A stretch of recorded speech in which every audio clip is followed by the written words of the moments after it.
Okay, Nak, let's have this first number, first exercise. 3x minus 5 is equal to 19. We wanted to know the value of x. Okay, so what we will do, we will have to leave x sa left side. Okay, ano gagawin natin doon sa negative 5? Transpose, ililipat natin sa kabilang side. Okay, so to proceed, it will become 3x. Lipat natin yung negative 5 equals 19. What will become of negative 5? Pag nililipat again, nagbabago yung sign, no? So, negative 5 will now become positive 5. Okay? So, 3x is equal to 19 plus 5, 24. Okay? Ang gusto nating malaman is x lang. So, what we will do is divide both sides. Divide 3x by 3 and use the same number 3 to divide 24. Okay? So, what will become? 3 divided by 3 is equal to 1. 24 divided by 3 will be 8. So, what is the value of our x? X is equal to 8. Okay? So, again, ano yung method na ginamit natin to find the value of x? Yung transposition or paglilipat ng isang variable doon sa other side of the equation. O, tatandaan mo palagi yun, no? Ayun yung pinaka-simplest way, no? On how you can get the value of x. Okay, proceed tayo next with the next problem. 70 plus 6 is equal to 2. Okay, ganun lang uli gagawin natin, no? We will leave 70 sa left side. And then, eto ililipat natin sa right side of the equation. So, ano mangyayari? It will become 70 is equal to 2. Okay, lilipat mo yung positive sa kabila, it will become negative. Okay. So, tuloy natin. 70 is equal to, we will change this, no? Will become positive plus negative 6. Diba? When you subtract, what you do? You change the operation to addition and change the sign of the second number. Ito minus positive 6, diba? So, magiging, pag change mo, magiging plus negative 6 na. Okay, no? So, when you're adding numbers of different signs, what do you do again? You subtract the smaller from the bigger. Ang bigger natin is 6. Ang smaller natin is 2. So, we subtract 6 minus 2. The answer will be 4. Now, what will be the sign of 4? Ang magiging sign ng 4 ay yung sign ng bigger number. Ang sign ng bigger number natin dito is negative, di ba? 6 is negative. So, what will be the sign of this? This will be negative. Okay, 70. And then, we divide 70 by 7. And we use 7 to divide also that of the other number sa right side. So, what will be the value of our t? The value of our t will be negative 4 over 7.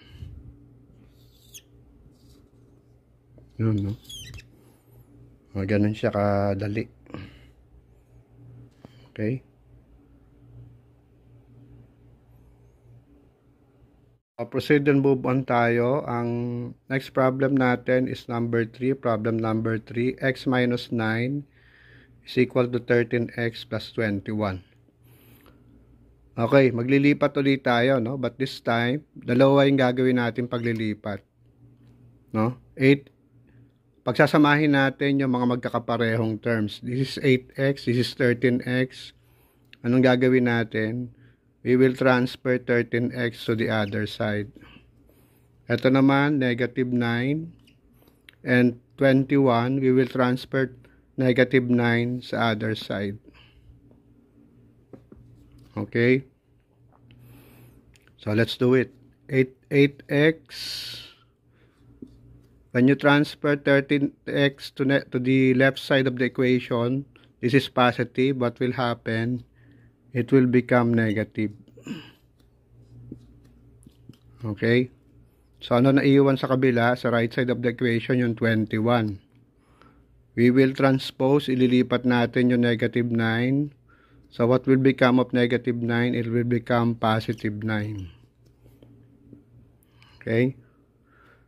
So continue natin. 21 plus 9, it will become 30.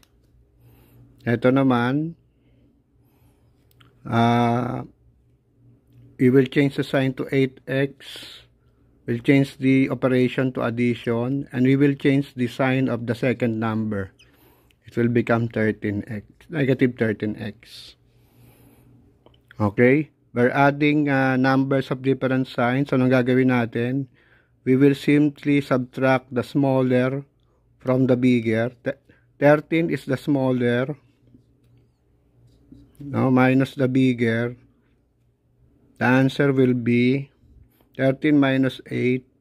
The answer will be 5x.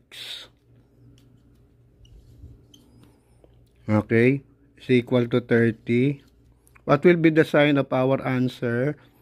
Susundin natin yung sign ng bigger number. Ang sign ng bigger number is negative. So, therefore, ang sign ng answer natin will be negative. Okay? Ang kailangan natin is positive x, no? So, to reduce negative 5x to positive x, we will divide it by negative 5. This one, we will also divide by negative 5.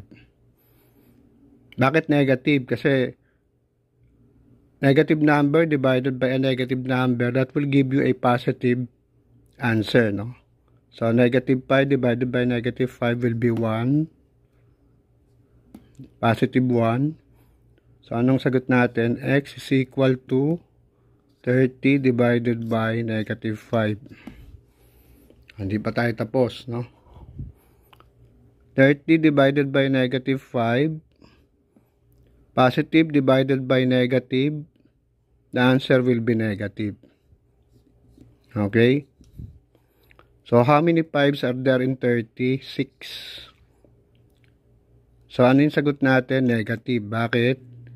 Kasi we are dividing numbers of different sign. We're dividing positive 30 by negative 5. So, ang sagot natin dyan will be negative 6. So, what is the value of our x?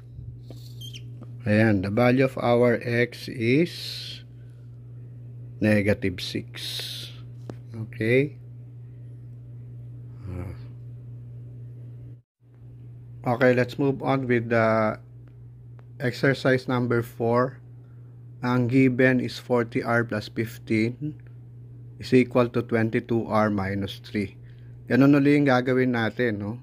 Pagsasamahin natin yung magkakaparehong terms, no?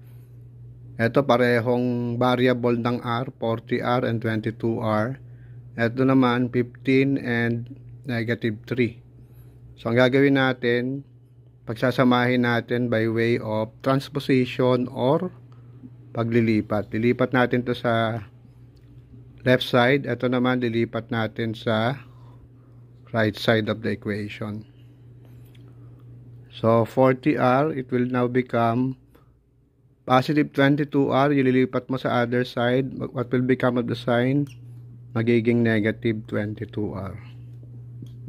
Ito rin, negative 3. Lilipat mo sa kabila. What will become?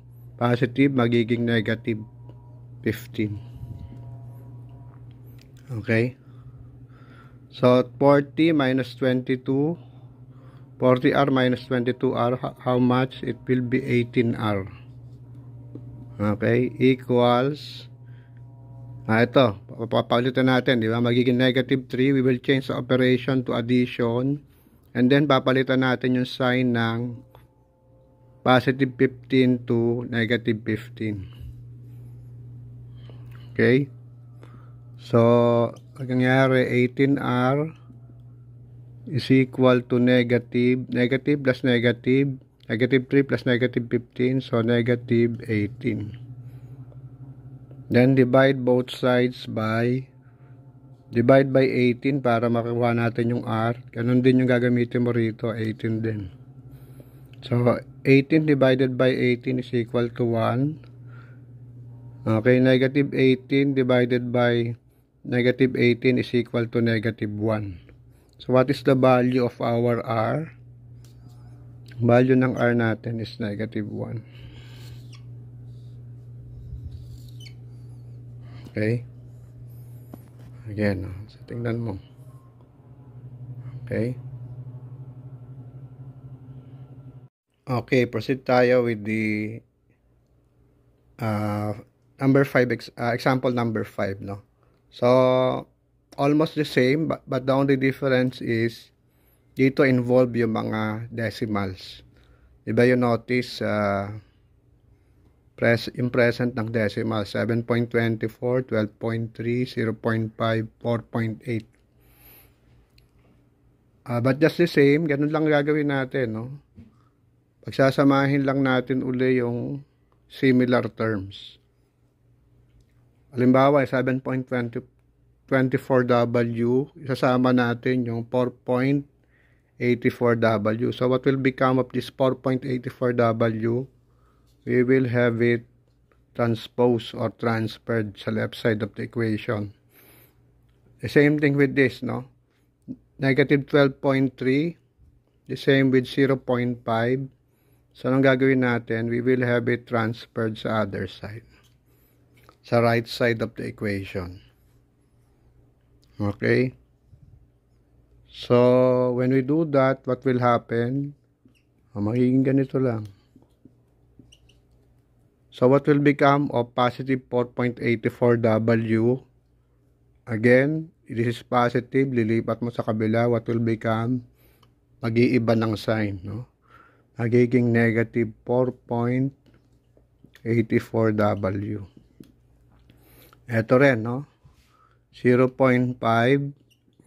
What remained in the right side of the equation? 0.5. Anong gagawin natin dun sa 12.3? We will transpose, no, to the right side of the equation. Lilipat natin. What will become of the sign? Magbabago yung sign. Magiging from negative, magiging positive 12.3. Okay? So ito, let's subtract 7.24W minus 4.84W. W 0 2, okay, carry 1, di ba? Magiging 4. This will become 6, 2.4W. Ito naman 12.3 plus 0.5. Let's change this. This is 12.3. Okay. 0.3 plus 0.5, 0.8. 12.8. Diba? So, ano na equation natin? Ang equation na natin is 2.40W is equal to 12.8. So, ang gagawin natin, we divide W, 2.4W by 2.4 para matira yung W. The same thing dito. We divide by 2.4. Okay? So, ano matitira dito? This will be 1. 1. So, W is now equal to 12.8 over 2.4. Pwede pa nating i-simplify yan, di ba?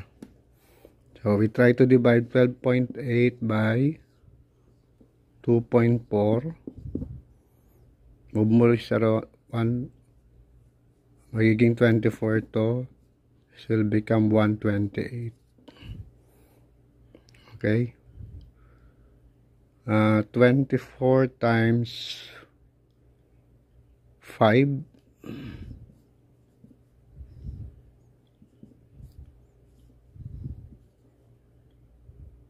120. So this will be 5. No? 120.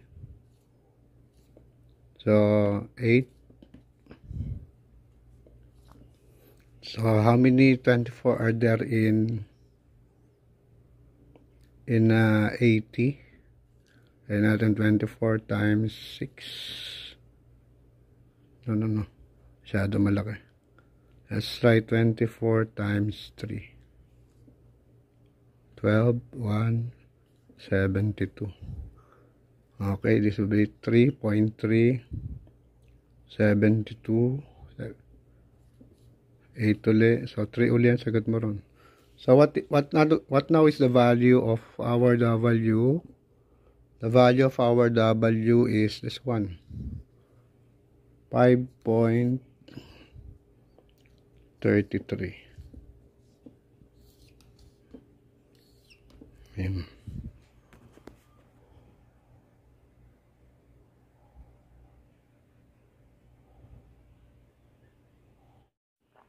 Okay, let's have another example.